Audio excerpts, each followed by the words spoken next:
To our As You Learn page, I linked a plagiarism checker for any of you who want to run your paper through it, just to see the results.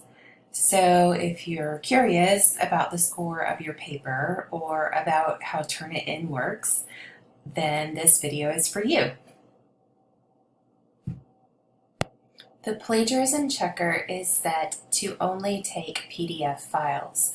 So you want to start by taking your document, I'm assuming it is in Google Docs, and downloading it as a PDF. On our As You Learn page, just underneath the directions for the research essay, you see Resource Plagiarism Checker. So you would click on that. So I ran a check earlier and my screen will therefore look a little different from yours, but essentially you're looking at the bottom right of your screen and you want to submit a paper. So once here, you might want to put your name, or you might want to put RC 1000 paper, maybe both of those things.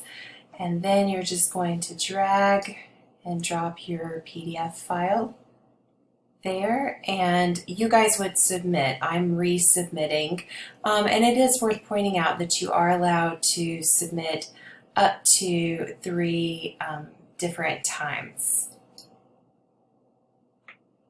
And so then you wait, and you get a receipt that says it's been received. And then you wait some more. So I finally have a percentage that tells me how much of my paper matches the internet and databases like those that we have at Belk Library and the many other student papers that have been uploaded to Turnitin.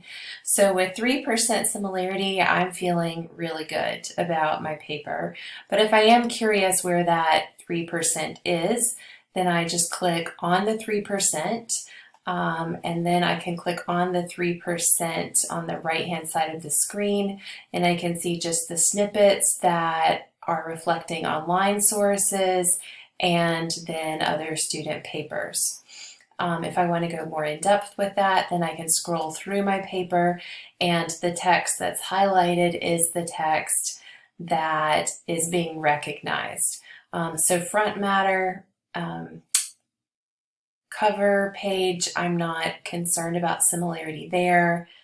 I am not concerned about the phrase a doctoral student at the University of South Carolina.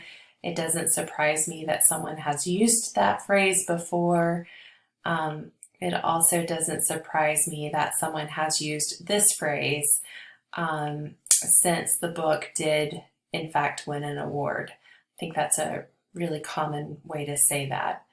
And I'm definitely not concerned that someone has said have confronted in public before in a paper. So all in all, great sense of relief. I have all the confidence in the world to submit this now and know that there is no awkward conversation with my instructor, no zero, no talk about the student code of conduct anytime soon for me. Thank you very much for taking the time to watch this video. And thank you also for caring enough to want to learn how to make sure that you are not unintentionally plagiarizing.